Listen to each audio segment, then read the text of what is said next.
Good morning. Ranunculuses are out and going over.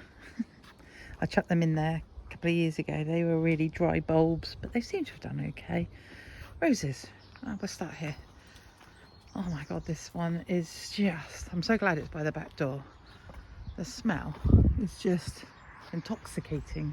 I've chopped this one down. This one had really bad fungus problems. It's an old rose. This white rose. Don't know the name of this one. It's a pre-existing one. Then in this bed I've got the hydrangeas that I planted last year, and they seem to be coming up good. One in the middle there. Little bush rose, little yellow one here. Doesn't have a name. And the same for the pink one at the back. Both those are B&Q roses. Not faring so well as the clematis. I know it's buried deep enough. I know its roots are in the shade. But yeah, it looks like it's got clematis wilt. Some of it's okay, but not looking great. This time of year when the old delphiniums start to put their heads up. There is a rose buried deep in there. That's a tiny little red rose, again a B&Q rose. Delphiniums, and then some foxgloves, geraniums, and then there's the most gorgeous rose here. It's not looking great in shape, but the one flower on it is looking stunning. And that's called antique rose.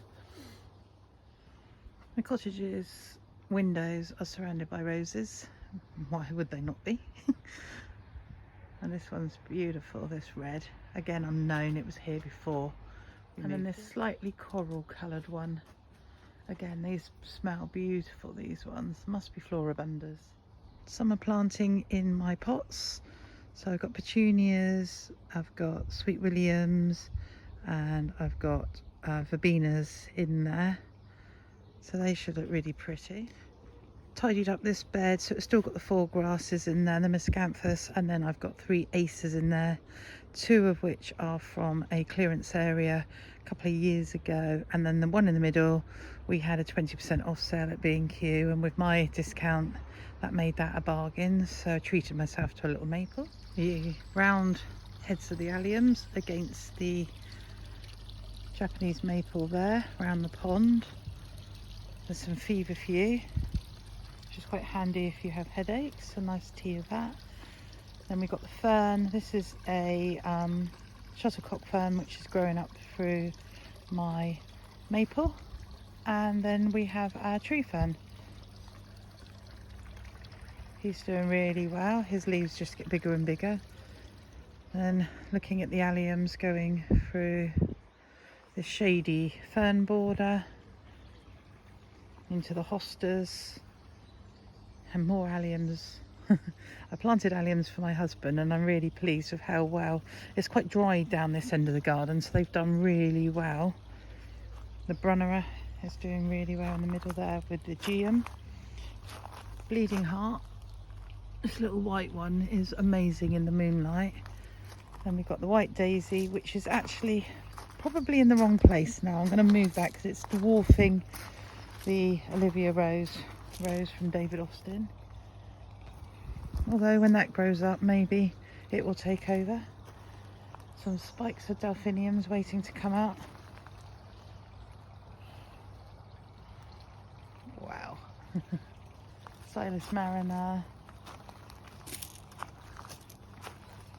Some lilies in here.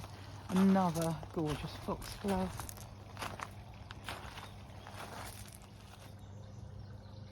That's absolutely perfect rose, stunning. The rambler that's going up the old cooking apple tree is out.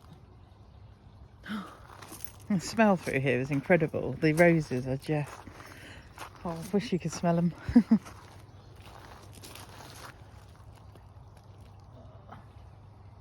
Just incredible roses. This is David Austin, Emily Bronte. It's my new favourite. It's just glorious. This is David Austin Silas Mariner. Again, it's just smelling gorgeous with this grass through it.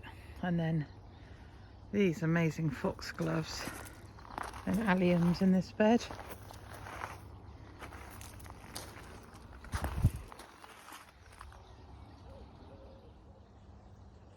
This rose is a David Austin Desdemona. It is going over, but it's been a beautiful creamy white.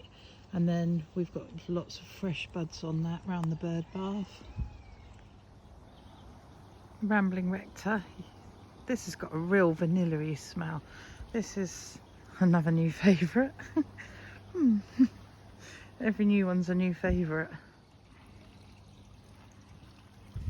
It's like a crescendo at the moment. It's just everywhere you look, there's something new coming out. There's a little red standard rose here just coming out.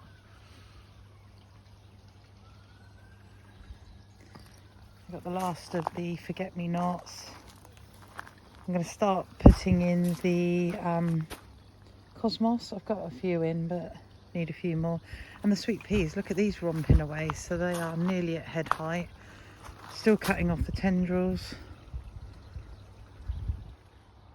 At the moment, this is the best seat in the house. It's tucked away at the back of the garden, but the smell here is just incredible. And everywhere you look, there's something new flowering or just looking its best. And I just love June in the garden.